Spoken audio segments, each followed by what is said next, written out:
नमस्कार दोस्तों, मेरा नाम विक्रम कुमार वर्मा है और आप लोग देख रहे हैं अपना यूट्यूब चैनल हिंदी साहित्य वाला पे।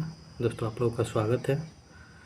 दोस्तों आज हम लोग हिंदी साहित्य यूजीसी नेट एग्ज़ाम संबंधित कुछ क्वेश्चन हल करेंगे। दोस्तों परीक्षा में कुछ ही दिन बाकी रह गए हैं, उस हिसाब से हम लोग कम समय में ज़्यादा से ज़्यादा पेपर को सॉल्व करने की कोशिश करेंगे। जिस प्रकार हिंदी साहित्य का सिलेबस विभाजित किया गया है, जैसे कि 10 इकाई में विभाजित किया गया है। उसमें पहला हिंदी भाषा और उसका विकास, दूसरे में हिंदी साहित्य, और हिंदी साहित्य में ही एक पोर्शन है हिंदी साहित्य की गद्य विधाएँ, और तीसरा इकाई है साहित्य शास्त्र, और चौथा इकाई है वैचारिक पृष्ठभूमि। दोस्तों ये यूनिट की बात या इकाई की जो बात करते हैं तो ये बात इसलिए कर रहे हैं क्योंकि दोस्तों अक्सर क्या होता है कि हम लोग कोई यूनिट, जैसे मान लीजिए हम लोग हिंदी भाषा से कोई टॉपिक तैयार कर लिए, पढ़ लिया, पर हम लोग को क्वेश्चन एक जगह नहीं मिल पाता है। जैसे कोई अगर टॉपिक पढ़े तो उससे हम लोग को इकट्ठे 50-100 क्वेश्चन मिल जाए तो ज़्यादा आराम रहता है कि कुछ वो टॉपिक पढ़े फिर उसे क्वेश्चन लगा लिए तो चीज़ें क्लियर हो जाती है। ये समस्या दोस्तों लगभग सबके सामने आती है।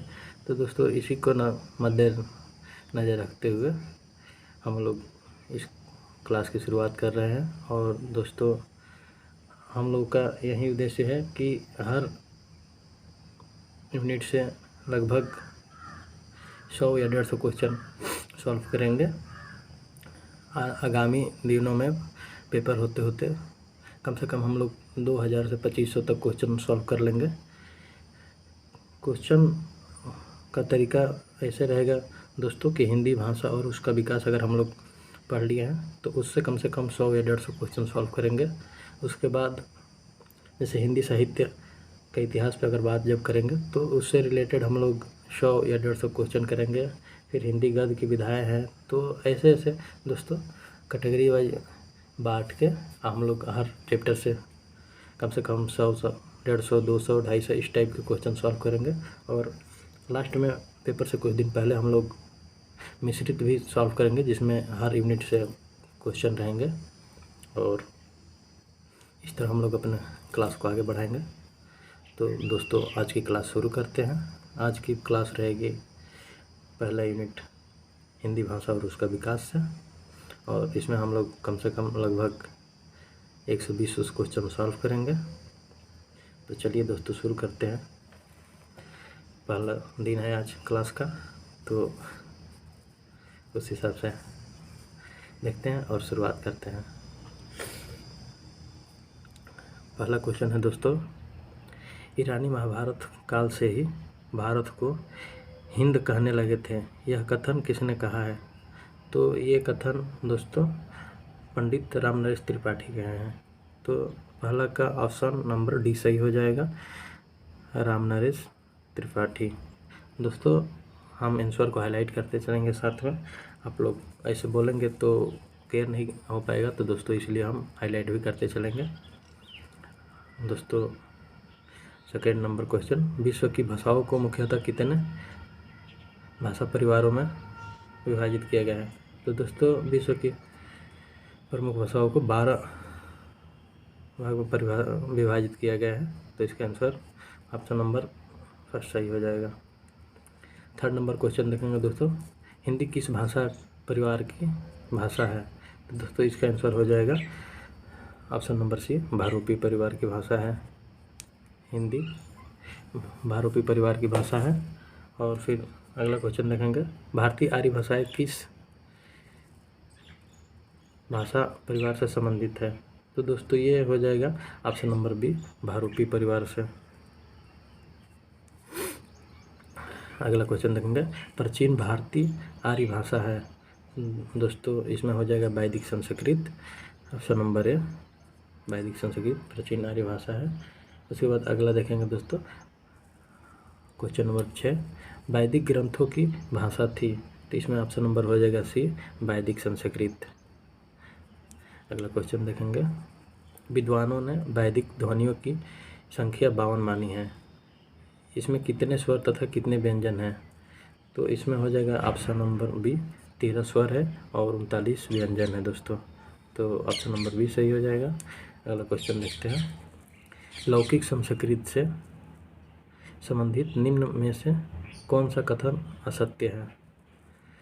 तो दोस्तों इसमें हो जाएगा आपका ऑप्शन नंबर बी, लौकिक संस्कृत की ध्वनियों में जीवा मूली तथा उपध्मानीय लुप्त नहीं हुए, तो इसका ऑप्शन नंबर बी सही हो जाएगा दोस्तों। और अगला क्वेश्चन देखते हैं, मध्यकालीन भारतीय आर्य भाषा का कालक्रम है, तो दोस्तों इसका हो जाएगा ऑप्शन नंबर बी 500 ईसा पूर्व से 1000 ईसा। उसके बाद अगला क्वेश्चन देखेंगे, प्रथम प्राकृतिक भाषा कहा जाता है? तो प्रथम प्राकृतिक भाषा दोस्तों पाली को कहा जाता है, ऑप्शन नंबर सी सही हो जाएगा। अगला देखेंगे दोस्तों 11 नंबर क्वेश्चन, त्रिपिटक ग्रंथों की रचना किस भाषा में हुई? तो दोस्तों इसका ऑप्शन नंबर हो जाएगा डी सही, पाली भाषा में। अगला क्वेश्चन देखेंगे, निम्न में पाली भाषा में लिखी रचना है, तो दोस्तों इसमें ऑप्शन नंबर हो जाएगा डी मिलिंद पन्हो ये पाली भाषा में लिखी गई रचना है। अगला क्वेश्चन देखेंगे दोस्तों हम लोग, क्वेश्चन नंबर 13, इसमें सदनीति व्याकरण के रचनाकार थे, सदनीति व्याकरण के रचनाकार हैं, ऑप्शन नंबर सी हो जाएगा अंगवंश हो जाएगा दोस्तों। अगला देखते हैं, कच्चान व्याकरण किस भाषा में लिखा ग्रंथ है? तो इसमें देख लेंगे दोस्तों ये हो जाएगा पाली भाषा में, ऑप्शन नंबर सी, कच्चान व्याकरण पाली भाषा में लिखा हुआ ग्रंथ है। अगला देख लेंगे, प्रकृत भाषा को अर्धमागधी, चूलिका, पैशाची और अभ्रंश इन 3 भागों में किसने वर्गीकृत किया? तो इसका हो जाएगा ऑप्शन नंबर बी हेमचंद ने इसको वर्गीकृत किया है। अगला क्वेश्चन देखेंगे, निम्न में किस भाषा का संबंध मगध के मध्यवर्गीय देश में से था? निम्न में किस भाषा का संबंध मगध के मध्यवर्ती देश से था? तो इसका हो जाएगा ऑप्शन नंबर 3 अर्धमार्गी प्रकृत। मार्कंडेय ने मागधी की उत्पत्ति किससे बताई है? क्वेश्चन नंबर 17, तो इसका हो जाएगा ऑप्शन नंबर ए शोरसैनी प्रकृति से। मार्कंडेय ने मागधी की उत्पत्ति शोरसैनी प्रकृति से बताई है। अगला क्वेश्चन देखेंगे, जैन धर्म के उपदेशों के संकलन को आगम कहा जाता है, इन उपदेशों की भाषा थी? तो इसका हो जाएगा ऑप्शन नंबर दोस्तों सी, इसका हो जाएगा ऑप्शन नंबर सी अर्धमागधी प्रकृति। अगला देखेंगे कुछ, र के स्थान पर ल का उच्चारण किस प्रकृति में देखने को मिलता है? तो इसका हो जाएगा ऑप्शन नंबर सी दोस्तों मागधी प्रकृति में। अगला क्वेश्चन देखेंगे, क्वेश्चन नंबर 20, निम्न में कौन सी आधुनिक भाषा अर्धमागधी अपभ्रंश की है? तो इसमें हो जाएगा आपका ऑप्शन दोस्तों ऑप्शन नंबर डी पूर्वी हिंदी। अगला देखेंगे क्वेश्चन नंबर 21, अपभ्रंश के महान कवि शंभु है, जिन्होंने आगे वाक्य को पूरा करना है, तो इसमें होगा परिमचर्यु रिठठड़मीचर्यु की रचना की है शंभु ने, तो ऑप्शन नंबर इसका बी सही हो जाएगा दोस्तों कि शंभु ने, अपभ्रंश के महान कवि शंभु ने परमचर्यु रिठमेडिचर्यु की रचना की है। अगला क्वेश्चन देख लेंगे दोस्तों, अगला कौन सी भारतीय आर्य भाषा पश्चिमी गौड़ियन की भाषा नहीं है? तो इसमें हो जाएगा दोस्तों ऑप्शन नंबर डी गढ़वाली। जो गढ़वाली है वो भारतीय आर्य भाषा पश्चिमी गौड़ियन की भाषा नहीं है।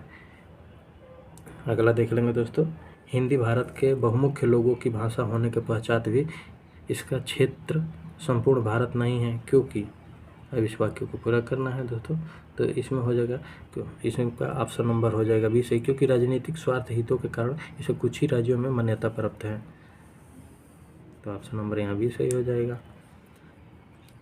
अगला क्वेश्चन देखेंगे, अब क्वेश्चन नंबर 24, निम्न में से कौन सी पूर्वी हिंदी की नहीं है? तो इसमें जो है निम्न में कौन सी बोली पूर्वी हिंदी की नहीं है, तो इसमें से दोस्तों ऑप्शन नंबर डी सही हो जाएगा, बुंदेली पूर्वी हिंदी की बोली नहीं है। अगला देखेंगे क्वेश्चन नंबर 25। क्वेश्चन नंबर 25 को देखेंगे दोस्तों, निम्न में से कौन सी बोली पश्चिमी हिंदी की नहीं है, तो इसमें हो जाएगा दोस्तों ऑप्शन नंबर सी, अवधी। अवधी पश्चिमी हिंदी की बोली नहीं है। फिर अगला देख लेंगे, बेट्टा गाड़ी जैसे द्वित व्यंजनों का प्रयोग किस बोली की प्रमुख विशेषता है। बेट्टा गाड़ी जैसे द्वित व्यंजनों का प्रयोग किस बोली की प्रमुख विशेषता है, तो हो जाएगा इसका ऑप्शन नंबर दोस्तों बी, पश्चिमी हिंदी की खड़ी बोली। पश्चिमी हिंदी की खड़ी बोली हो जाएगा दोस्तों। अगला देखेंगे, निम्नलिखित में से किस बोली को जॉर्ज ग्रियर्सन ने बांगरू नाम दिया है, तो इसका हो जाएगा दोस्तों option number D, Haryanvi. Haryanvi को ग्रियर्सन ने बांगरू नाम दिया था। उसके बाद हो जाएगा, बुंदेलखंड क्षेत्र में बुंदेली बोली जाती है, यह बोली उत्तर प्रदेश में कहाँ बोली जाती है, तो इसका हो जाएगा ऑप्शन दोस्तों, ऑप्शन नंबर हो जाएगा डी आपका सही, झांसी और उरी। अगला देखेंगे क्वेश्चन नंबर 29, निम्न में कनौजी का क्षेत्र है। निम्न में कनौजी का क्षेत्र है, तो इसका हो जाएगा दोस्तों ऑप्शन नंबर ए, फर्रुखाबाद और हरदोई, ये दोनों क्षेत्र कनौजी का क्षेत्र है। अगला देखेंगे क्वेश्चन नंबर 30, निम्न में राजस्थानी हिंदी की बोली है, तो इसका हो जाएगा दोस्तों ऑप्शन नंबर डी, ये सभी, जिसमें मारवाड़ी, मेवाती, ढूंढाड़ी, ये सभी राजस्थानी हिंदी की बोली है। अगला देख लेंगे, अगला क्वेश्चन देख लेंगे, चरणदास की शिष्य दयाबाई का सहजोबाई राजस्थानी हिंदी की किस बोली में रचना करती थी। चरणदास की शिष्या दयाबाई व सहजोबाई राजस्थानी हिंदी की किस बोली में रचना करती थी, तो इसका हो जाएगा दोस्तों ऑप्शन नंबर, इसका हो जाएगा दोस्तों option number A, Mewati. Mewati बोली में रचना करती थी। और अगला देखेंगे दोस्तों, बिहारी हिंदी की कौन सी बोली बिहार से अधिक उत्तर प्रदेश राज्य में बोली जाती है, तो दोस्तों इसमें हो जाएगा Bhojpuri, option number C, Bhojpuri भाषा है जो बिहार से अधिक उत्तर प्रदेश राज्य में बोली जाती है। निम्नलिखित में से कौन से क्षेत्र मैथिली बोली के हैं, तो दोस्तों इसमें से ऑप्शन नंबर हो जाएगा सी, दरभंगा, शिवहर और पूर्णिया, ये क्षेत्र मैथिली बोली के हैं। अगला दोस्तों देखेंगे, पहाड़ी हिंदी का विकास हुआ, तो पहाड़ी हिंदी का विकास दोस्तों खस प्रकृति से हुआ है, तो ऑप्शन नंबर डी सही हो जाएगा। अगला देखेंगे, निम्नलिखित में से किन भाषाओं को मध्यकाल में साहित्यिक भाषाओं का दर्जा प्राप्त है, तो इसमें हो जाएगा आपका दोस्तों ऑप्शन नंबर सी, ब्रजभाषा और अवधी, तो इसका ऑप्शन सी सही हो जाएगा। अगला देखेंगे क्वेश्चन नंबर 36, दक्षिणी भाषा मूलतः थी। दक्षिणी भाषा मूलतः थी, इस वाक्य को आगे पूरा करेंगे दोस्तों, तो हो जाएगा इसका ऑप्शन नंबर सी, 14वीं 15वीं सदी की खड़ी बोली, तो इसका हो जाएगा ऑप्शन नंबर सी। अगला देखेंगे दोस्तों क्वेश्चन नंबर 37, दक्षिणी भाषा में खड़ी बोली के अतिरिक्त ब्रज, हरियाणी, मेवाती, अवधी, पंजाबी आदि के भी रूप पाए जाते हैं, क्योंकि, वाक्य को पूरा करेंगे दोस्तों, क्योंकि दक्षिणी के साथ साथ इन सभी भाषाओं और बोलियों का विकास एक साथ हुआ है, तो इसका ऑप्शन नंबर सी सही हो जाएगा दोस्तों। अगला देखेंगे, निम्न रचनाओं में से किसमें हिंदुस्तानी शब्द का उल्लेख हुआ है। ऑप्शन है दोस्तों कि निम्न में से किसमें हिंदुस्तानी शब्द का उल्लेख हुआ है, तो इसका हो जाएगा दोस्तों तुझके और बाबरी, तो ऑप्शन नंबर बी सही हो जाएगा दोस्तों, तुझके और बाबरी। अगला देखेंगे दोस्तों, मानक भाषा मुख्यतः होती है। मानक भाषा मुख्यतः होती है, तो इसका ऑप्शन हो जाएगा दोस्तों ऑप्शन नंबर ए, जो परिनिष्ठ एवं शुद्ध व परिमार्जित हो, तो ऑप्शन नंबर इसका ये सही हो जाएगा दोस्तों। अगला क्वेश्चन देखेंगे, कौन से अनुच्छेद में हिंदी को संघ की राजभाषा व देवनागरी को लिपि के रूप में मान्यता मिली है, तो इसका ऑप्शन हो जाएगा दोस्तों ऑप्शन नंबर हो जाएगा इसका 343, मतलब ऑप्शन नंबर ए, अनुच्छेद ए 343। अगला देखेंगे 8वीं अनुसूची में 92 संशोधन द्वारा किस भाषा को सम्मिलित किया गया है? तो इसका हो जाएगा दोस्तों ऑप्शन नंबर डी, ये सभी, जिसमें संथाली, डोगरी, मैथिली ये सभी है। डोगरी, मैथिली सभी है। 8वीं अनुसूची में 92 संशोधन द्वारा संथाली, डोगरी और मैथिली ये तीनों भाषाओं को सम्मिलित किया गया था। तो ये सही है, ऑप्शन नंबर डी। अगला देखेंगे देवनागरी लिपि है। तो दोस्तों देवनागरी लिपि चित्रात्मक लिपि है, संकेतात्मक लिपि है, अक्षरात्मक लिपि है और वर्णात्मक लिपि है। तो दोस्तों इसमें से ऑप्शन नंबर आपका हो जाएगा सी, अक्षरात्मक लिपि है। अगला देख लेंगे सुरसैनी अपभ्रंश अर्थात अवहट मध्य देश के अतिरिक्त बंगाल आदि प्रदेशों में किस भाषा के रूप में प्रयुक्त होती है रही? यह कथन किसका है? सुरसैनी अपभ्रंश अर्थात अवहट मध्य देश के अतिरिक्त बंगाल आदि प्रदेशों में काव्य भाषा के रूप में प्रयुक्त होती है, यह कथन किसका है? तो हो जाएगा दोस्तों option number D, doctor Suniti Kumar Chatterjee. अगला देखेंगे दोस्तों पाली भाषा मुख्य इन स्थानों में प्रचलित थी। क्वेश्चन नंबर 44 है दोस्तों।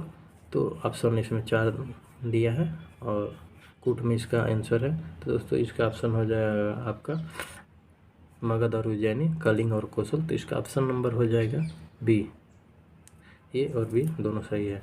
अगला देखेंगे दोस्तों सुरसैनी नाटकों के गद्य भाग की भाषा थी, यह विचार किसका है? तो दोस्तों यह विचार है जॉर्ज ग्रियर्सन का। तो ऑप्शन नंबर ए सही हो जाएगा यहाँ पे।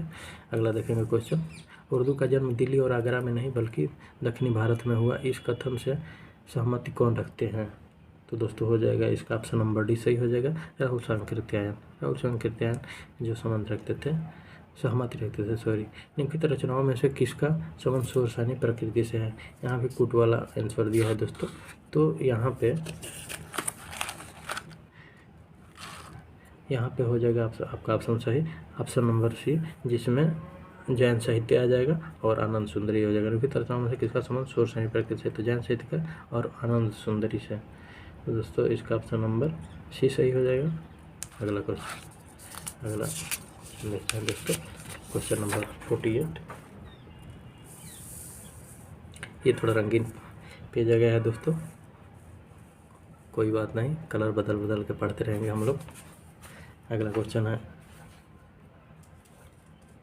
मिलान वाला दोस्तों, जिसमें एक तरफ बोली है और एक तरफ क्षेत्र है। तो 48 है दोस्तों। तो इसमें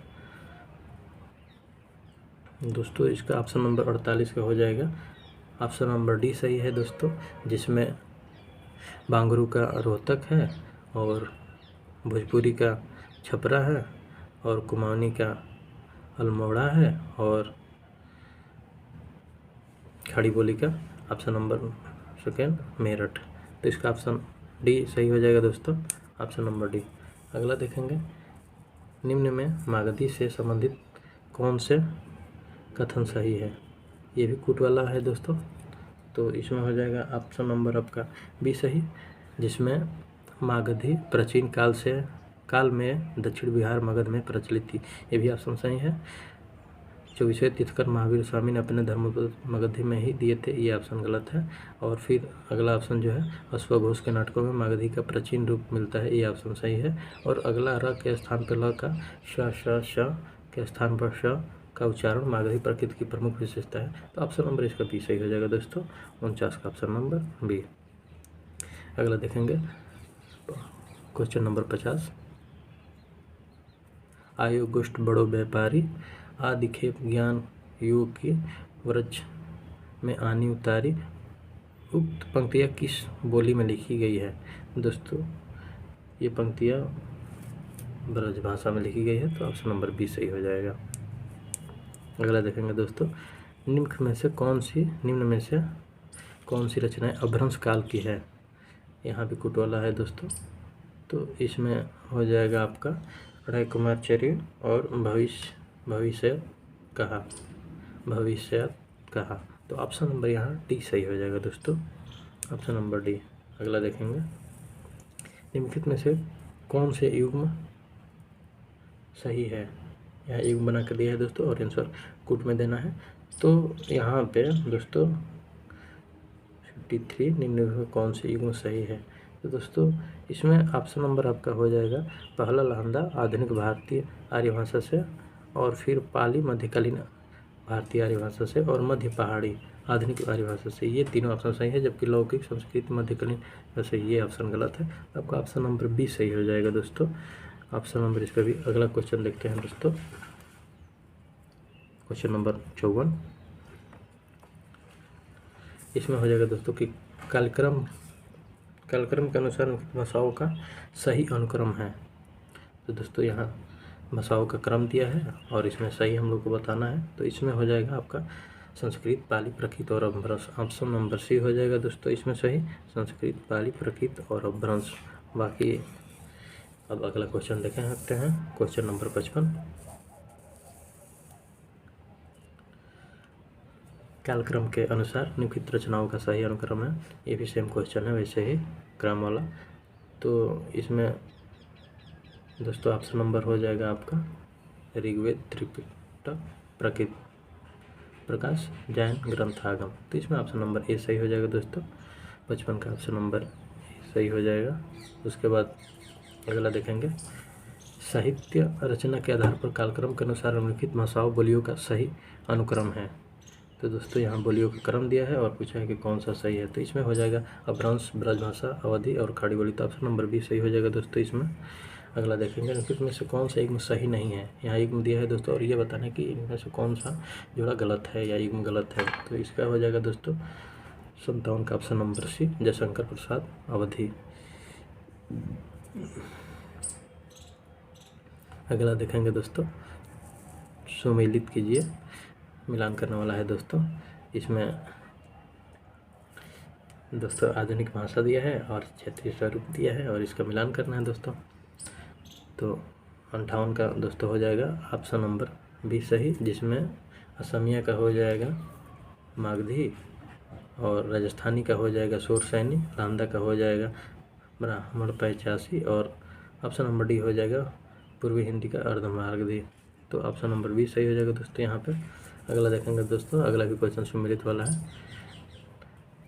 इसमें दिया है दोस्तों कि सुमेलित कीजिए। एक बार एक तरफ कवि और साहित्यकार दिए गए हैं और एक तरफ उनकी रचनाएं दी गई हैं और इसका मिलान करना है दोस्तों। तो इसका हो जाएगा दोस्तों रुद्रदास का हो जाएगा चंद्रलेखा और विशाखा दत्त का हो जाएगा मुद्रा राक्षस और अब्दुल रहमान का हो जाएगा संदेश राशक और धनपाल का हो जाएगा मस्जिद कहा। दोस्तों इसका ऑप्शन नंबर डी सही हो जाएगा, 59 का ऑप्शन नंबर डी। अगला देखेंगे दोस्तों अपभ्रंश, इसमें भी सुमेलित वाला है दोस्तों। ये भी क्वेश्चन नंबर 60 सुमेलित करने वाला है। तो इसका ऑप्शन देखेंगे दोस्तों, अपभ्रंश का हो जाएगा श्रवकाचार, काव्य भाषा और उसकी रचना दी है।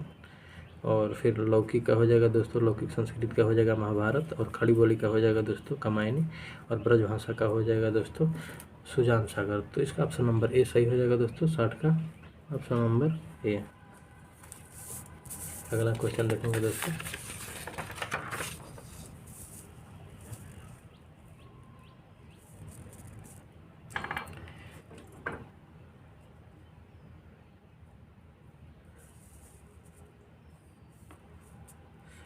क्वेश्चन नंबर हम लोग अब 61 देखेंगे दोस्तों।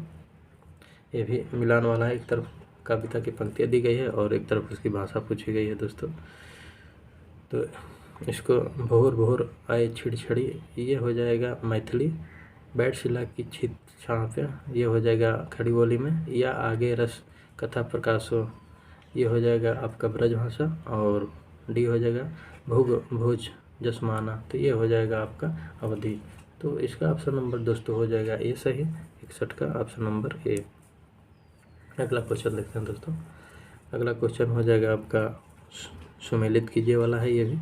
तो इसमें एक तरफ बोली दिया है और एक तरफ क्षेत्र दिया है दोस्तों और इसका मिलान करना है कि कौन सी बोली किस क्षेत्र की है दोस्तों। यहाँ पे हम लोग देखेंगे बुंदेली आपकी हो जाएगी झांसी और जालौन से, और अवधि हो जाएगा लखीमपुर खीरी और फैजाबाद से, और मारवाड़ी जो है तो मारवाड़ी भाषा हो जाएगी किशनगढ़ और सिरोही से, और नेक्स्ट जो ब्रज भाषा है ये आगरा और मथुरा से हो जाएगा। तो ऑप्शन नंबर इसका सी सही हो जाएगा दोस्तों, 62 का ऑप्शन नंबर सी। अगला क्वेश्चन देखते हैं। अगला क्वेश्चन हो जाएगा आपका, ये भी सुमेलित वाला है। इसमें भी बोली और रचनाकार का नाम दिया है, तो कौन सा रचनाकार किस बोली में रचना किया है। तो दोस्तों इसमें आपका हो जाएगा ऑप्शन नंबर, जैसे मैथिली का हो जाएगा यात्री, और अवधी का हो जाएगा मलिक मोहम्मद जैसी, और राजस्थानी का हो जाएगा कुशल राय वाचक, और भोजपुरी का हो जाएगा दोस्तों धरणीदास। तो ऑप्शन नंबर इसका बी सही हो जाएगा दोस्तों, 63 का ऑप्शन नंबर बी। अगला देखेंगे, ये भी सुमेलित वाला है। इसमें कथन दिया है और विद्वान, इसमें नाम दिया है विद्वान का, और पूछा है कि ये किसका कथन है। तो दोस्तों इस क्वेश्चन को हम लोग देखेंगे। ऑप्शन नंबर, क्वेश्चन नंबर 64, इसमें हो जाएगा दोस्तों आपका, इन्होंने अपभ्रंश को अभिरादि की भाषा कहा। तो दोस्तों ये किसका हो जाएगा, ये हो जाएगा दंडी का। उन्होंने अपभ्रंश को देसी नाम माला में शामिल किया, ये हो जाएंगे दोस्तों आपके आचार्य हेमचंद। और इन्होंने अपभ्रंश भाषा को पुरानी हिंदी कहा, तो इसमें चंद्रधर शर्मा गुलेरी हो जाएंगे। और इनके अनुसार सौर सैनी अपभ्रंश मध्य के अलावा बंगाल में काव्य भाषा के रूप में प्रयुक्त हुई। तो ये ऑप्शन नंबर आपका 3, डॉक्टर सुमित कुमार चटर्जी। तो ऑप्शन नंबर इसका डी सही हो जाएगा दोस्तों, 64 का ऑप्शन नंबर डी। अगला देखेंगे दोस्तों,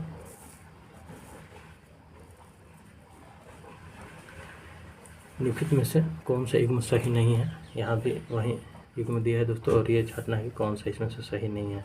तो दोस्तों इसका हो जाएगा राजस्थानी हिंदी ब्राचड़ अपभ्रंश, ये इसका युग्म नहीं है।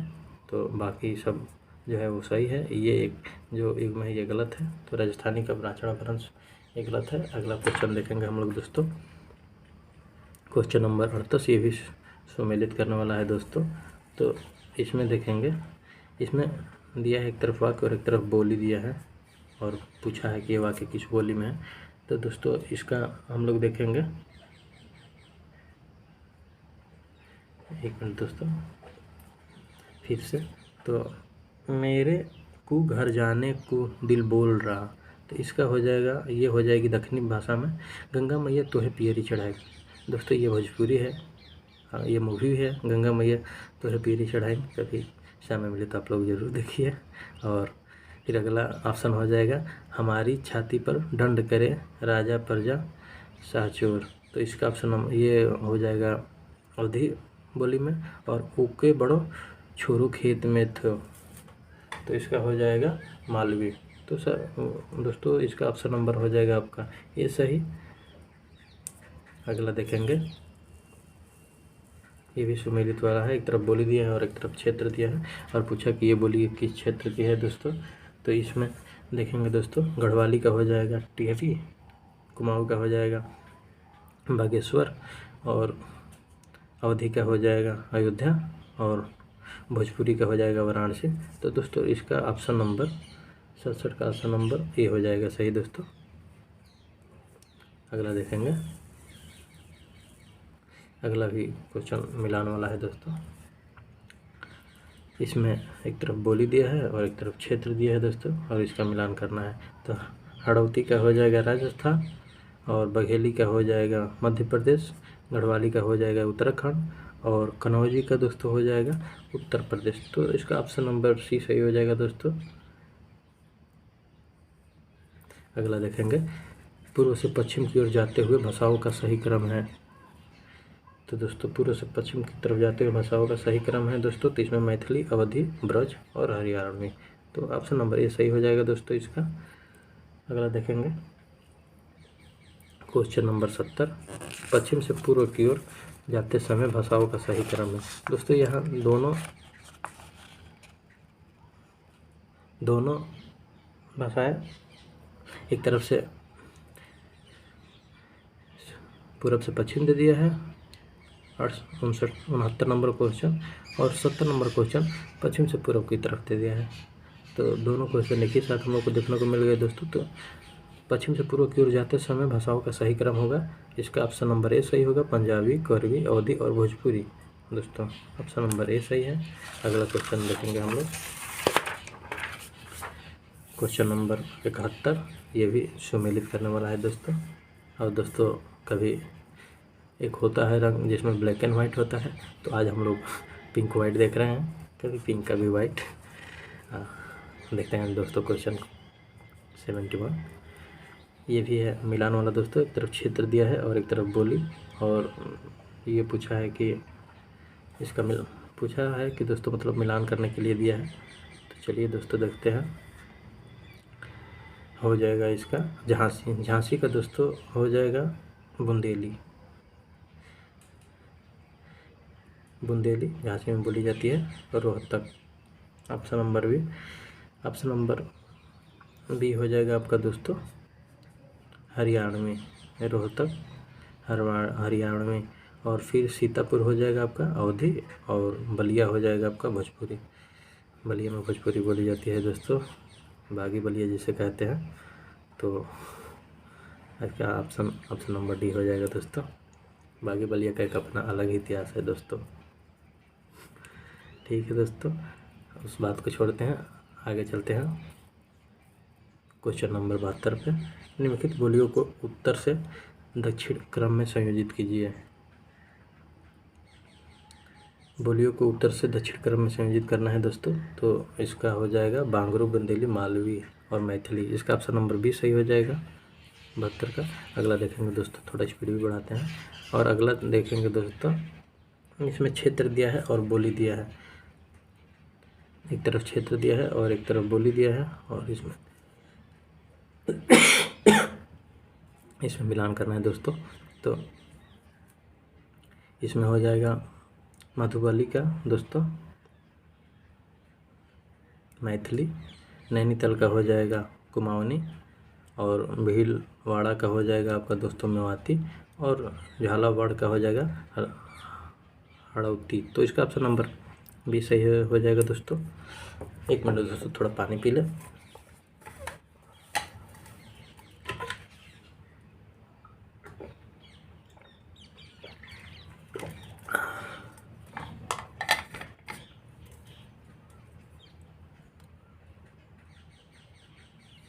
अगला क्वेश्चन देखेंगे दोस्तों, थोड़ी देर वेट करने के लिए धन्यवाद।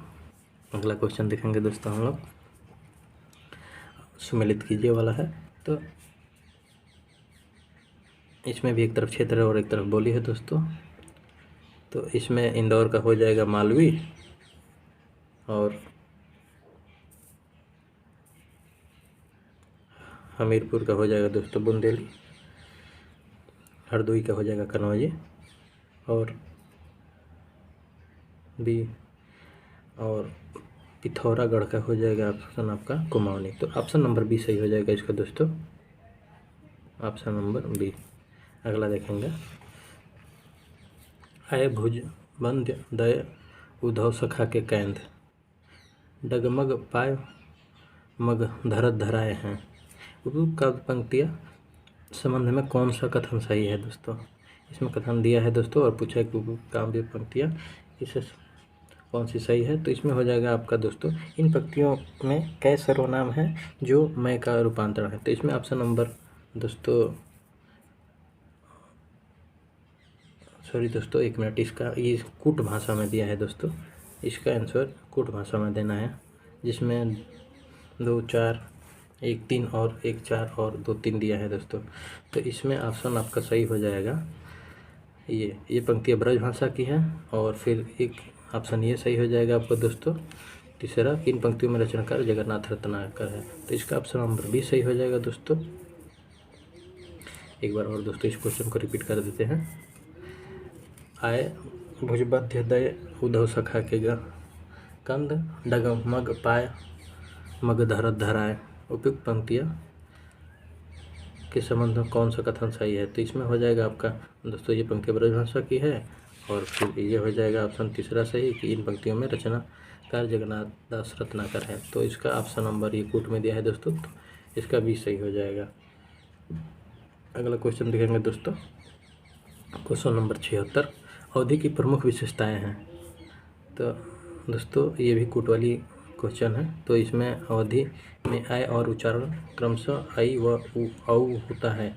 और एक दिया है दोस्तों, अवधि के विशेषण मूल रूप से अकारांत होते हैं। और फिर ऑप्शन नंबर 4 सही है। असही असो न अवधि में अव्यय के रूप में प्रयुक्त होते हैं। तो इसका हो जाएगा दोस्तों ऑप्शन नंबर ए सही हो जाएगा। ऑप्शन नंबर ए जो 3 नंबर विकल्प है, अवधि से संबंध कारक के लिए सय का प्रयोग होता है, ये इसकी विशेषता नहीं है दोस्तों अवधि की।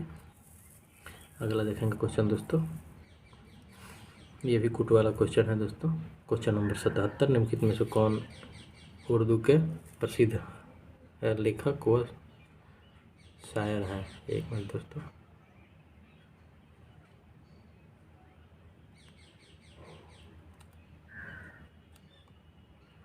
निम्नलिखित में से कौन उर्दू के प्रसिद्ध लेखक व शायर हैं। इसमें ऑप्शन दिया है 4 दोस्तों, गुलाम अली, जफ़र, गालिब, शाह और शाह मिराजी।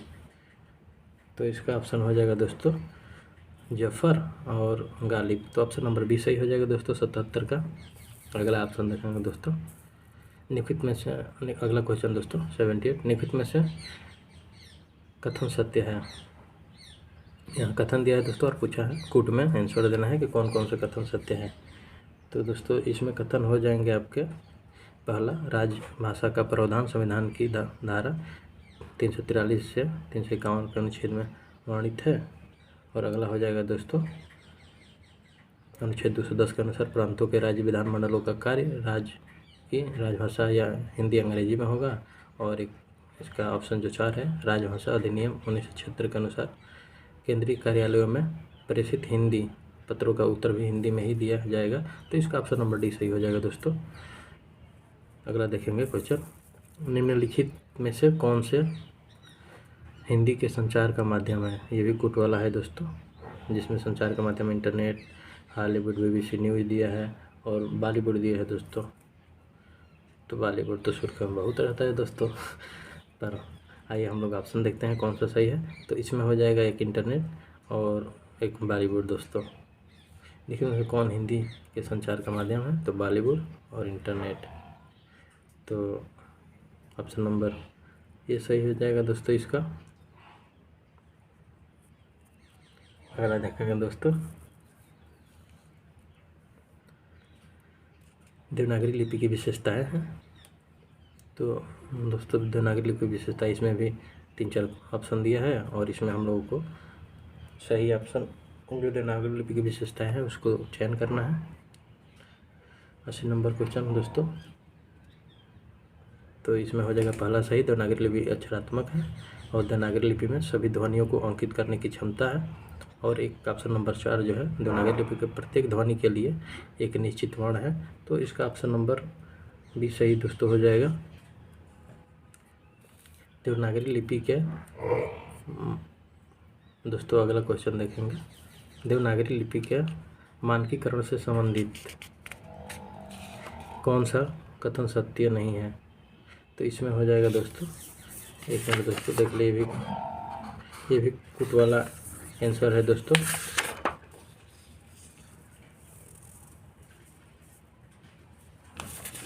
सॉरी दोस्तों, ये कुट वाला नहीं है, इसमें 4 ऑप्शन है, इसमें से एक ही सही है। तो इसमें हो जाएगा आपका दोस्तों, शीरो रेखा का प्रयोग अनिवार्य नहीं है। तो ऑप्शन नंबर सी सही हो जाएगा दोस्तों। देवनागरी लिपि के मानकीकरण से संबंधित कौन सा कथन सत्य नहीं है, तो शीरो रेखा का प्रयोग अनिवार्य नहीं है। अब देखेंगे दोस्तों अगला क्वेश्चन, अगला क्वेश्चन है जो दोस्तों ये है कथन और इसका तर्कपूर्ण वाले क्वेश्चन है दोस्तों। देखिए जैसे दिया है कि क्वेश्चन नंबर 82 देख लेंगे हम लोग दोस्तों।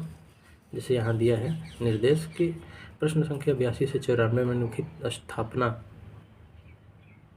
एवं तर्क को ध्यानपूर्वक पढ़कर सही उत्तर का चयन कीजिए। तो दोस्तों इसमें कुट दे दिया है पहले ही और यहाँ पे हम लोग को बताना है। बाकी नीचे क्वेश्चन बारी एक क्रम वाइज दे दिया है, जैसे 82, 83, 84, 85 इस तरह से 94 तक। और ऊपर एक ही बार में कुट दे दिया है, जिसमें कुट में ऑप्शन नंबर ए है, ए और आर दोनों सही है, ए सही आर गलत, ए गलत आर सही और ए और आर दोनों गलत। तो दोस्तों अब हम लोग क्वेश्चन पे चलते हैं। क्वेश्चन नंबर है 82, अब पहला स्थापना ये इसमें दिया है कि बहुरूपीय समूह विश्व का अत्यंत विस्तृत भाषा परिवार है, और फिर इस भाषा परिवार की भारतीय शाखा को ही भारतीय आर्य भाषा कहा जाता है। और फिर इसका तर्क दे रहा है कि हिंदी भारतीय आर्य भाषा के कारण बहुरूपीय समूह के अंतर्गत ही आती है। तो दोस्तों ये दोनों सही होंगे, ये ऑप्शन दोनों सही है। तो इसमें ई दोस्तों हम लोग साइड में लिख लेंगे, चूँकि प्रत्येक प्रश्न के नीचे ऑप्शन नहीं दिया है तो इसमें से कौन सा सही है दोस्तों, ए और आर दोनों सही है, तो यहीं हम लोग साइड में लिख लेंगे इसका। अगला देखते हैं क्वेश्चन दोस्तों। स्थापना ये दे रहा है कि क्वेश्चन नंबर 10 ऐतिहासिक दृष्टि से हिंदी प्रदेश में 5 प्रकृति थी: अभ्रंश, शोर, सैनी, अर्धमागधी, मागधी और खस। तर्क में क्या दे रहा है दोस्तों, तो जिन्हें हम हिंदी कहते हैं वह इन्हीं 5 प्रकृतियों की उत्तराधिकारिणी भाषाओं का संघ है। तो दोस्तों ये भी दोनों ऑप्शन ठीक है, दोनों ऑप्शन ही सही है दोस्तों, ए और आर दोनों सही है। तो इसमें भी ऑप्शन नंबर ए हो जाएगा दोस्तों, हम लोग साइड में ऑप्शन नंबर ए लिख लेंगे। अगला क्वेश्चन देखेंगे हम लोग दोस्तों, क्वेश्चन नंबर 84। इसमें हो जाएगा दोस्तों, स्थापना दिया है कि मारवाड़ी राजस्थान के पश्चिमी भाषा की बोली है, अतः इसे पश्चिमी राजस्थानी भी कहते हैं। तर्क दे रहा है दोस्तों कि पुरानी मारवाड़ी को ही डिंगल कहा गया है। हिंदी साहित्य का आदिकालीन वीरगाथा काव्य इसी उपभाषा में है। तो दोस्तों ये भी दोनों ऑप्शन सही ही है, क्योंकि मारवाड़ी राजस्थान के पश्चिमी भाग की बोली है, अतः इसे पश्चिमी राजस्थानी भी कहते हैं। और तर्क इसका दे रहा है कि पुरानी मारवाड़ी को ही डिंगल कहा गया है। हिंदी साहित्य का आदिकालीन वीर काव्य इसी भाषा में है। तो दोस्तों इसका भी दोनों ऑप्शन सही है, तो इसलिए इसमें भी ऑप्शन नंबर ए हो जाएगा दोस्तों। अगला भाग ए का मतलब है दोस्तों कि ए और आर दोनों सही है। दोस्तों एक बार और आप लोगों को ध्यान दिला दें कि इसमें कूट में ऑप्शन दिया था ए, पहला ए था, ए का मतलब कि ए और आर दोनों सही है। बी का मतलब था कि ए सही है, आर गलत है। सी का सही मतलब था कि ए गलत है, आर सही है। और डी का मतलब होगा कि ए और आर दोनों गलत है। अब अगला क्वेश्चन देखें हम दोस्तों, एक बार दिखाए दोस्तों ताकि ध्यान पे रहे, क्योंकि ये हम लिख रहे हैं। अगला क्वेश्चन दोस्तों, क्वेश्चन नंबर 85 देखेंगे। स्थापना में है कि भाषा विज्ञान की दृष्टि से अवधी और बघेली में कोई अंतर नहीं है। तर्क क्या कह रहा है दोस्तों, तर्क में यह है कि बघेली का केंद्र मध्य प्रदेश का रीवा क्षेत्र है, अतः इसे रिवाई भी कहते हैं। तो दोस्तों इसमें भी ऑप्शन नंबर ए सही है, मतलब ए और आर दोनों सही है, तो यहाँ पे भी ऑप्शन नंबर ए हो जाएगा दोस्तों। अगला देखेंगे 86 में दोस्तों दिया है स्थापना कि सर्वप्रथम महादेव गोविंद रानाडे ने लिपि सुधार समिति का गठन किया। इसका तर्क क्या है दोस्तों कि डॉक्टर श्याम सुंदर दास ने पंचमाक्षर के स्थान पर अनुस्वार का प्रयोग करके सुझाव दिया है। दोस्तों ये भी दोनों ऑप्शन सही हैं, और यहाँ पे भी ऑप्शन नंबर ए सही हो जाएगा, ए और आर दोनों सही हैं। अगला देखेंगे दोस्तों, क्वेश्चन नंबर 87। यहाँ पे हो जाएगा दोस्तों, स्थापना में वर्णनात्मक लिपि समय श्रम व स्थान सभी दृष्टिकोणों से उपयुक्त नहीं है। तर्क क्या है दोस्तों, तर्क यह है कि यह अधिक स्थान घेरती है। तो दोस्तों ये भी दोनों ऑप्शन सही है, और इसका भी ऑप्शन नंबर ए सही हो जाएगा, ए और आर दोनों सही है। अगला देखेंगे दोस्तों, क्वेश्चन नंबर 88। इसमें दोस्तों है कि स्थापना है कि हिंदी ने अपभ्रंश की सारी प्रवृत्तियों को नहीं अपनाया।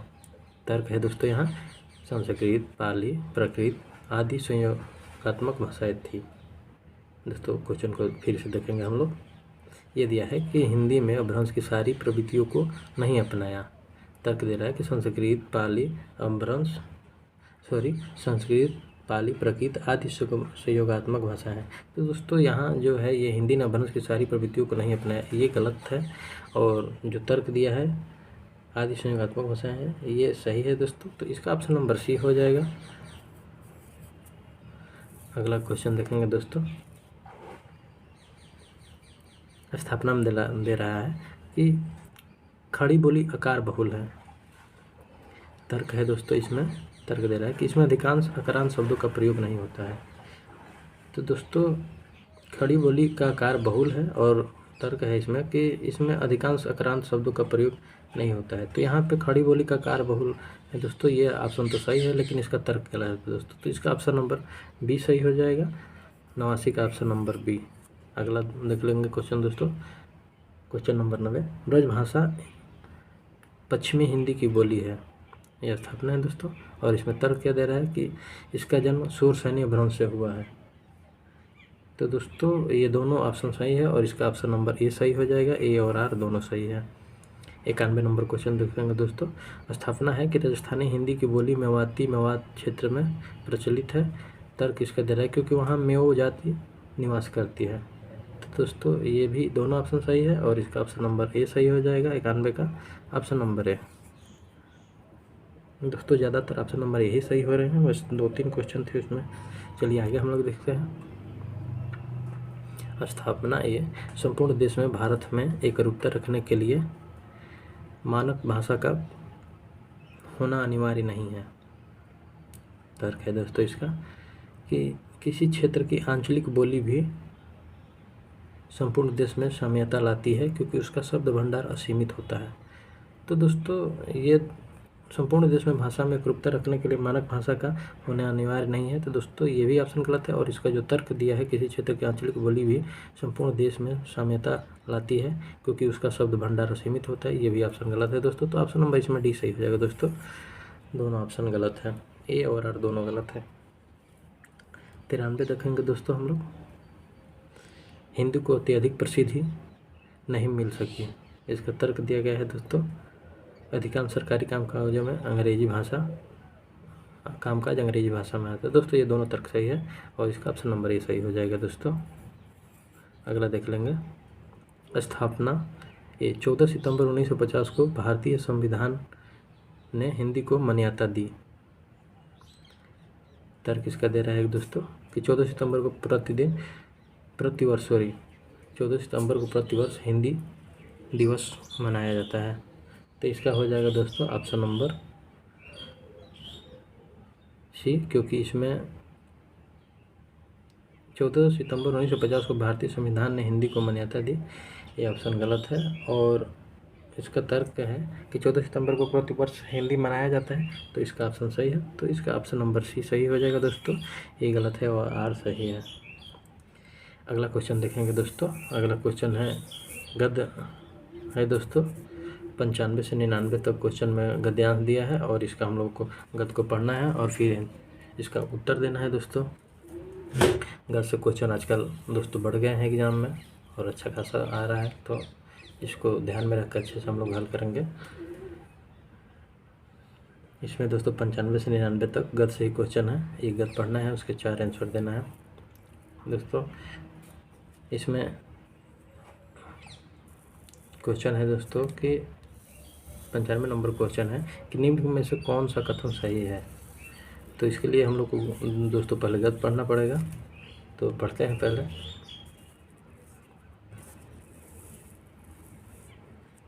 दिया है कि गद्य दिया है कि आदिकाल में हिंदी साहित्य के समानांतर संस्कृत और अपभ्रंश साहित्य की भी रचना होती थी। इसमें से संस्कृत साहित्य का तो सामान्य जनता तथा हिंदी कवियों पर उतना प्रत्यक्ष प्रभाव नहीं पड़ रहा था, किंतु भ्रंश साहित्य भाषा की निकटता के कारण हिंदी साहित्य के लिए निरंतर साथ चलने वाली पृष्ठभूमि का काम कर रहा था। आचार्य रामचंद्र शुक्ल ने भ्रंश काल के अंतर्गत अपभ्रंश और आरंभिक हिंदी दोनों की रचनाएं सम्मिलित कर ली थी, परंतु नवीन खोजों से यह सिद्ध हो चुका है कि उनमें से कुछ रचनाएं आरंभिक हिंदी साहित्य के अंतर्गत आती है और अन्य को अपभ्रंश साहित्य में रखा जाना ही उचित है। डॉक्टर देवेंद्र कुमार जैन, शंभु पुंसदम, धनपाल, जिंदत सूरी, जो हिंदी राम सिंह आदि को भ्रंश का कवि मानते हैं। आगे है दोस्तों कि कवि शंभु 783 ईस्वी के आसपास विद्यमान थे। उनके जन्म एवं मृत्यु, जन्म स्थान आदि के संबंध में कुछ भी विदित नहीं हो सका है। डॉक्टर जैन के मतानुसार वे कर्नाटक के प्रदेश के निवासी थे। पेमचेरू, रिठडेमीचेरू तथा शंभु छंद नामक 3 ग्रंथ उन्होंने लिखे थे। पेमचेरू पूरा नहीं लिखा जा सका, फिर भी इसमें राम का चरित्र विस्तार से वर्णित है। आगे दोस्तों देखते हैं। कथा के अंत में राम निर्वाण प्राप्त करते हैं और जो है मुनींद्र उपदेश देते हैं कि राग द्वेष से दूर रहकर ही मोक्ष प्राप्त किया जा सकता है। अगली पंक्ति देखते हैं दोस्तों। अपभ्रंश के तीसरे प्रमुख कवि धनपाल ने 10वीं सदी में भविष्यत कहा की रचना की। ये आगे देखते हैं दोस्तों, थोड़ा सा लंबा है फिर भी दोस्तों इससे क्वेश्चन बड़ी आसान देते हैं अगर पढ़ने का टाइम अच्छे से दे तो। यह रचना मनुष्य हृदय की अत्यंत मार्मिक अभिव्यक्ति है। अपभ्रंश साहित्य के समर्थ कवियों में अब्दुल रहमान का नाम आता है, जिसने संदेश रासक लिखकर हिंदी काव्य के लिए एक अस्थायी प्रेरक का काम किया। संदेश रासक एक खंड काव्य है। दोस्तों अब हम लोग क्वेश्चन पे पहुँचते हैं। क्वेश्चन देखते हैं। क्वेश्चन में निम्नलिखित में से कौन सा कथन सही है? अपभ्रंश भाषा में हिंदी भाषा के विकास की रुकावटें उत्पन्न की। अगला देखेंगे, आदिकाल में संस्कृत और अपभ्रंश भाषा में ही साहित्य सृजन हुआ। तो ऑप्शन नंबर ये सही है दोस्तों, बी। तो इसका ऑप्शन नंबर बी सही है दोस्तों। तो अगला देख लेंगे दोस्तों। अगला है कि निम्नलिखित में से कौन सा कथन सही है? तो यहाँ पे दे दिया है दोस्तों, रामचंद्र शुक्ल ने अपभ्रंश काल के अंतर्गत आरंभिक हिंदी की भी कुछ रचनाएं संकलित की। तो दोस्तों ऑप्शन नंबर ए ही सही है दोस्तों। तो यहाँ ऑप्शन नंबर ए टिक कर देंगे। अगला देखेंगे दोस्तों हम लोग क्वेश्चन नंबर 97। यहाँ पे दिया है क्वेश्चन नंबर 97 के लिखित में से कौन सा कथन सही है? तो दोस्तों इसमें से हो जाएगा, डॉक्टर देवेंद्र कुमार जैन के अनुसार कवि शंभू कर्नाटक के रहने वाले थे। तो यहीं से क्वेश्चन दोस्तों सही हो जाएगा, डॉक्टर देवेंद्र कुमार शंभू कर्नाटक के, क्योंकि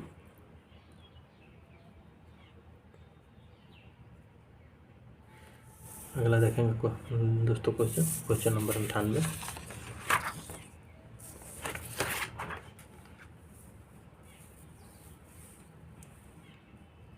लिखित में से कौन सा कथन सही नहीं है? तो इसमें हो जाएगा दोस्तों, धनपाल अपभ्रंश के दूसरे प्रमुख कवि थे। ऑप्शन नंबर डी सही नहीं है दोस्तों। बाकी राय कुमार कवि पुंसदत्त की रचना, ये भी सही है।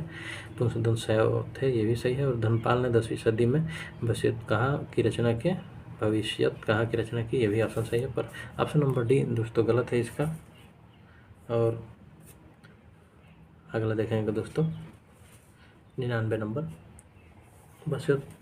भविष्यत कहा के रचनाकार इनमें से कौन है? तो दोस्तों ये तो आपके सामने है अभी देखिए, 98 नंबर क्वेश्चन में दिया ही है। और अगर ध्यान से कोई पढ़े तो 99 का भी आंसर दे सकता है। तो इनका धनपाल होता है ऑप्शन नंबर बी, धनपाल। देखिए दोस्तों यहाँ ऑप्शन नंबर सी में सामने सीधे सीधे है कि धनपाल ने 10वीं सदी में भविष्यत कहा की रचना की थी। और यहीं अगर पेपर में दे दे सेम टू सेम दोस्तों, तो हम लोग का क्वेश्चन कैसे ही सही हो जाएगा, बस ध्यान से पढ़े तो। अगला क्वेश्चन देखते हैं दोस्तों अब कुछ क्वेश्चन हैं जो पिछले वर्षों में आ चुके हैं, जैसे 2018 में, 17 में, बाकी के भी। तो दोस्तों ऐसे कुछ क्वेश्चन देख लेंगे किस तरह के क्वेश्चन आते हैं, और हम लोगों ने जो क्वेश्चन हल किया वैसे ही है या ये ज़्यादा टफ या इजी आते हैं। तो इसलिए दोस्तों जो क्वेश्चन सॉल्व करेंगे उसके साथ साथ पिछले वर्षों के, विगत वर्षों के भी कुछ क्वेश्चन देख लेंगे, जिससे हम लोग किस लेवल पर तैयारी करें, कौन सा ये क्वेश्चन जो बना रहे हैं, हल कर रहे हैं, ये हम लोग के लिए उपयोगी है कि नहीं, इससे आसानी हो जाएगी दोस्तों हम इसको देखने में। तो चलिए ठीक है दोस्तों, कुछ क्वेश्चन हम लोग हल कर लेंगे 10, 15, 20 इससे रिलेटेड। तो ठीक है दोस्तों, 2018 में ये क्वेश्चन आया था कि पहला क्वेश्चन है कि इनमें से कौन सी बोली बिहारी हिंदी वर्ग में नहीं आती है? तो दोस्तों इसमें हो जाएगा आपका ऑप्शन नंबर सी, छत्तीसगढ़ी। अगला देखेंगे दोस्तों, निम्नलिखित बोलियों को उनके क्षेत्र के साथ सुमेलित कीजिए। नीचे दिए गए कूट का प्रयोग करते हुए सही उत्तर को चुनिए। तो दोस्तों एक तरफ से बोली दिया है और एक तरफ क्षेत्र दिया है, क्वेश्चन वही है दोस्तों। तो फिर इसको हम लोग हल करेंगे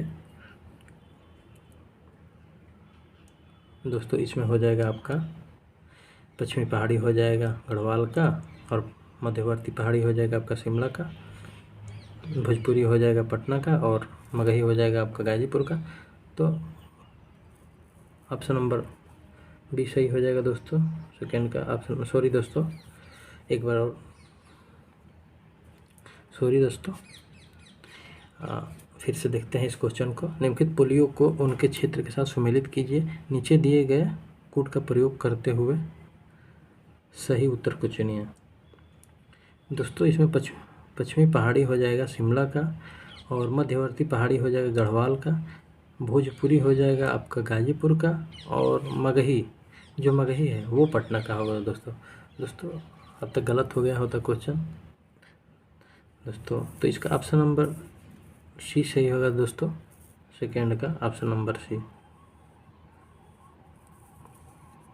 अगला क्वेश्चन देखेंगे दोस्तों, निम्नलिखित में से पश्चिमी हिंदी की बोली नहीं है। तो दोस्तों इसमें से हो जाएगा मगही, पश्चिमी हिंदी की बोली नहीं है, ऑप्शन नंबर डी दोस्तों सही हो जाएगा।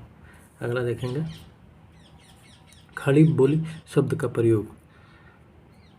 आप यहाँ पे कुछ शब्द दिए गए हैं दोस्तों, खड़ी बोली शब्द का प्रयोग आगे वाक्य दिए हैं दोस्तों, और कूट में हम लोग को चयन करना है शब्दों वाक्यों का। तो अगला हम लोग देखेंगे दोस्तों, इसमें कौन सा सही है और कौन सा गलत है। साहित्यिक हिंदी खड़ी बोली के अर्थ में होता है। दूसरा ऑप्शन है हिंदी मेरठ के आसपास की लोक बोली के अर्थ में होता है। और तीसरा ऑप्शन है कि खड़ी बोली का उद्भव शौर सैनी अपभ्रंश के उत्तरी रूप में हुआ, और खड़ी बोली में लोक साहित्य बिल्कुल नहीं। तो दोस्तों इसका ऑप्शन नंबर सी हो जाएगा। शुरुआत से क्रम वाइज पहला दूसरा तीसरा ऑप्शन सही होंगे। अगला हम लोग देखेंगे दोस्तों, सुमेलित करने वाला है कि निम्नलिखित बोलियों को उनके क्षेत्र के साथ सुमेलित कीजिए। एक तरफ से बोली दिया है और एक तरफ क्षेत्र, और इसको दोस्तों मिलान करना है। ये कूट वाला दोस्तों है, इसका कूट ऑप्शन यहाँ पे दिया है दोस्तों। तो दोस्तों पहले हम लोग देख लेते हैं क्वेश्चन को। इसमें दोस्तों हो जाएगा आपका खड़ी बोली का हो जाएगा बिजनौर, ब्रजभाषा का हो जाएगा आगरा, बांगरू का हो जाएगा आपका करनाल, और अवधी का हो जाएगा आपका सुल्तानपुर। तो दोस्तों इसके अकॉर्डिंग ऑप्शन नंबर बी सही है। अगला देखेंगे दोस्तों, ये भी सुमेलित करने वाला क्वेश्चन है। इसमें एक तरफ भाषा दिया है और एक तरफ रचना दिया है दोस्तों। तो अब इसको हम लोग देखते हैं। आव्हाट का हो जाएगा कीर्तिलता, ब्रजभाषा का हो जाएगा भंवर गीत, अवधि का हो जाएगा मधुमालती, और खड़ी बोली का हो जाएगा प्रिय प्रवास दोस्तों। तो दोस्तों ऑप्शन नंबर इसका डी सही हो जाएगा। अगला क्वेश्चन देखते हैं दोस्तों, जो 2017 में नंबर में आया था। क्वेश्चन नंबर 7, लिखित में से किस भाषा का विकास शौर सैनी अपभ्रंश से हुआ है दोस्तों। तो इसका हो जाएगा ऑप्शन नंबर ए गुजराती। अगला देखेंगे दोस्तों, रचना काल की दृष्टि से निम्नलिखित कृतियों का सही अनुक्रम है। दोस्तों यहाँ पे कुछ कृतियाँ दी गई है और उनका कालक्रम पूछा गया है दोस्तों। पहले कीर्तिलता, भक्तमाल, छिताई वर्ता और चित्रावली, यही ऑप्शन सही है दोस्तों। तो ऑप्शन नंबर ए सही हो जाएगा इसका। अगला देखेंगे दोस्तों, कथन दिया है और तर्क, कथन और तर्क वाला दोस्तों है यहाँ पे। इसमें देखते हैं, पीछे तो हम लोग कथन तर्क लगाए तो हमेशा यही सही हुआ ज़्यादातर। तो देख लेते हैं इसमें कौन सा ऑप्शन सही होता है। हिंदी अभिव्यक्ति की एक संपूर्ण और सशक्त सर्वसमावेशी बहुलवादी संस्कृति का ही है। और इसका तर्क ये दे रहा है दोस्तों कि क्योंकि भारत एक बड़े भूभाग की बोलियों का समूह इसकी शक्ति को बढ़ाता है। तो दोस्तों यहाँ भी दोनों कथन सही होंगे, पर यहाँ दोस्तों संयोग से यहाँ पर ऑप्शन नंबर ए और आर को गलत दिया है, और यहाँ पे ए और आर दोनों सही, ऑप्शन नंबर डी है दोस्तों। तो यहाँ पे ऑप्शन नंबर डी सही हो जाएगा दोस्तों, दोनों सही है, ए और आर दोनों सही है।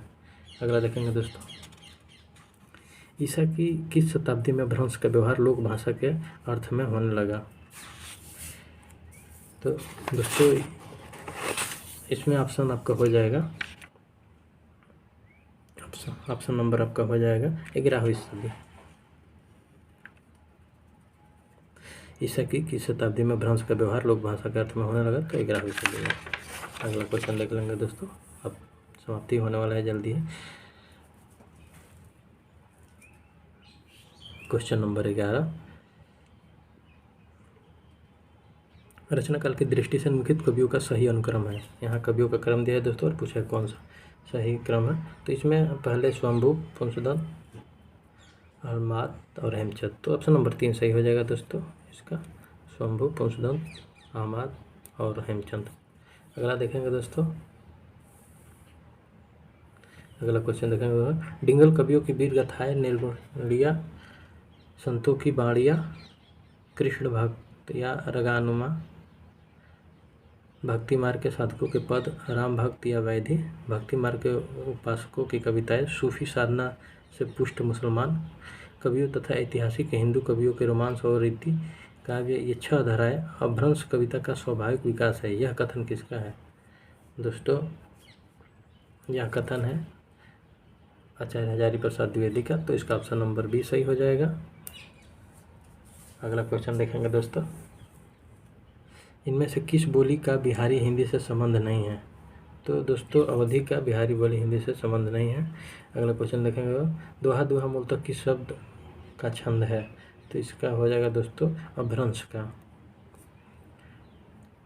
दोस्तों 15 नंबर क्वेश्चन देंगे, संदेश चौड़ सविथराड़ हड़ कहड़ा अस्मत् भड़ पिया इकती बिलैडई बेबी समाड़ा हथ, उपरोक्त दोहा किसका है? तो दोस्तों इसका हो जाएगा अब्दुल रहमान का है ये दोहा। तो ऑप्शन नंबर सी सही हो जाएगा। अगला देखेंगे क्वेश्चन दोस्तों, मैथिली हिंदी में रचित गद्य की पहली पुस्तक है। तो दोस्तों इसका ऑप्शन हो जाएगा वर्णरत्नात्मक। तो ऑप्शन नंबर बी सही हो जाएगा दोस्तों। अगला क्वेश्चन है, हिंदू मग पर पाँव न रखियो का बहुते जो हिंदी भाखियो, ये काव्य पंक्तियाँ किस बोली में है? तो दोस्तों हो जाएगा ये काव्य पंक्तियाँ आपका है अवधि में। तो ऑप्शन नंबर सी है सही हो जाएगा दोस्तों। अगला क्वेश्चन देखेंगे दोस्तों, पश्चिमी हिंदी की 2 बोलियों का सही युग्म है। तो दोस्तों इसमें हो जाएगा खड़ी बोली बुंदेली। तो ऑप्शन नंबर डी सही है दोस्तों 18 का। अगला देख लेंगे, अर्धमागधी अपभ्रंश से विकसित बोली है। अर्धमागधी अपभ्रंश से विकसित बोली है दोस्तों। तो इसका ऑप्शन नंबर हो जाएगा आपका बघेली, बी सही हो जाएगा दोस्तों। अगला देखेंगे क्वेश्चन, निम्नलिखित में से किस भाषा को संविधान के 8वीं अनुसूची में सम्मिलित नहीं किया गया है दोस्तों? तो इसमें हो जाएगा आपका ऑप्शन नंबर डी छत्तीसगढ़ी को भाषा के संविधान के 8वीं सूची में सम्मिलित नहीं किया गया है दोस्तों। अगला क्वेश्चन देखेंगे, पुष्पदत्त की प्रबंध रचना है दोस्तों। तो ये हो जाएगा दोस्तों आपका राजकुमार चरियो, ऑप्शन नंबर बी। अगला देखेंगे दोस्तों, इनमें से कौन सी बोली आकार बहुली नहीं है? तो हो जाएगा दोस्तों आपका खड़ी बोली बहुली आकार नहीं है, आकार बहुली नहीं है। तो ऑप्शन नंबर ए सही हो जाएगा दोस्तों। अगला देखेंगे, अवधि का विकास किस अपभ्रंश में हुआ है? तो दोस्तों अर्धमागधी में। तो ऑप्शन नंबर सी सही हो जाएगा। अवधि का विकास अपभ्रंश अर्धमागधी में हुआ है। अगला देखेंगे, इनमें किसको संविधान का 8वीं अनुसूची में सम्मिलित नहीं किया गया है? क्वेश्चन नंबर 24, इनमें से किसको संविधान के 8वीं अनुसूची में सम्मिलित नहीं किया गया? तो यहाँ ब्रज भाषा हो जाएगा दोस्तों। तो ऑप्शन नंबर सी सही हो जाएगा इसका। अगला देखेंगे क्वेश्चन, विकास की दृष्टि से प्रकृति की पूर्वकालीन अवस्था का नाम है। तो पाली दोस्तों, विकास की दृष्टि से प्रकृति की पूर्वकालीन अवस्था का नाम पाली है दोस्तों। तो ऑप्शन नंबर ए सही हो जाएगा। अगला देखेंगे दोस्तों, क्वेश्चन नंबर 26, अदहमाड़ की रचना है। तो दोस्तों इसमें से ऑप्शन नंबर आपका हो जाएगा संदेश राशक उनकी रचना है। तो ऑप्शन नंबर बी हो जाएगा। अगला देखेंगे, भारोपीय परिवार की भाषा नहीं है दोस्तों। तो भारोपीय परिवार की भाषा कौन सी नहीं है दोस्तों? तो शियोयन। तो ऑप्शन नंबर डी सही हो जाएगा दोस्तों। अगला देखेंगे, मैथिली का प्राचीन उपलब्ध ग्रंथ है। तो ऑप्शन नंबर इसका ए सही हो जाएगा दोस्तों, वर्णरत्नात्मक। मैथिली का प्राचीन ग्रंथ है, उपलब्ध ग्रंथ है। सॉरी दोस्तों, इस क्वेश्चन को एक बार और पढ़ देते हैं कि मैथिली का प्राचीन उपलब्ध ग्रंथ है, तो वर्णरत्नात्मक है दोस्तों। अगला क्वेश्चन देख लेते हैं दोस्तों, आधुनिक आर्य भाषाओं के वर्गीकरण के अनुसार पूर्वी समुदाय की भाषा नहीं है।